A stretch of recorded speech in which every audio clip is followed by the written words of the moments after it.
the attacks are interesting because, well, I mean, it's challenging, to stay. What would you say? True. Well, also to not be knocked down by it, Mm-hmm. or angry about it. But I think, well, we'll see how this goes, And Well- what I've seen so far is that, and this has helped me understand something difficult. Like there's a statement in the New Testament again that you should turn the other cheek. It's like, really? That's what the hell does that mean exactly? Because it's really easy to confuse that with not having enough courage to stand up for yourself, for example, right? But it isn't that. But I've really been thinking about that for about 2 years, I think, well, that means something, and I don't understand it. But one of the things it means is that if you don't respond too impulsively when people accuse you, if you let that whole thing play out, there are times when they reveal far more about themselves than about you. So if you can just shut up and take it, so to speak, and listen, then like a false accusation says more about the accuser than the person that's being accused.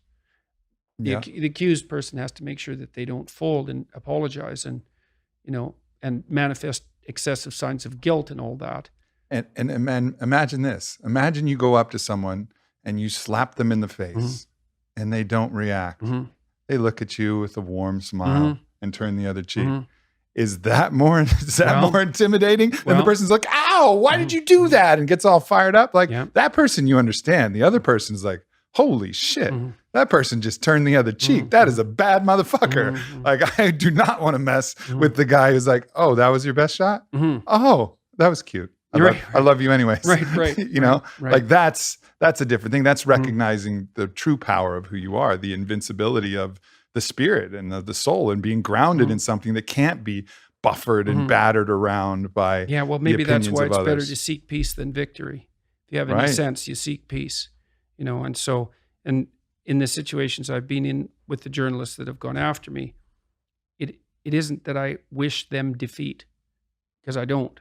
I wish that we would actually have a real conversation. That would be much better. But I'm not trying to defeat them in the conversation. Well, I'll tilt in that direction now and then because I get what would you say? I get impatient and all of that, But Sure. But it's not something I'm happy about afterwards. I think no, it would have been way better if we would have just had a conversation. And you see these things coming out on YouTube. Jordan Peterson takes down a social justice warrior. God, there must be 50,000 of those bloody things by now. And they're obviously clickbait, but they miss the point. It's like, no, you don't want to. You want peace if you have any sense. You want peace. You don't want to defeat someone. Certainly not enough to make them into an enemy. That's unless you want enemies. Yeah. It's aligning to the truth of your principles, not trying to defeat the enemy. That which you resist persists. It's that if you're fighting against something rather than fighting for something, you're going to be way less effective. Fight for the good, not against the bad. Right. And I think that's a really subtle distinction. Well, and that's right. And I do think that that's aligned with that idea of turning the other cheek. Is that you need? And I've been thinking too, is the way, if victory is peace, then the person who attains peace is the person who tells the better story.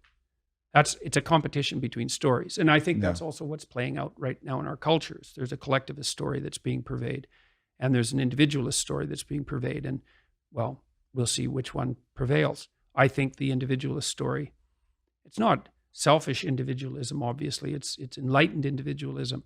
But I think it's a much more compelling story for people.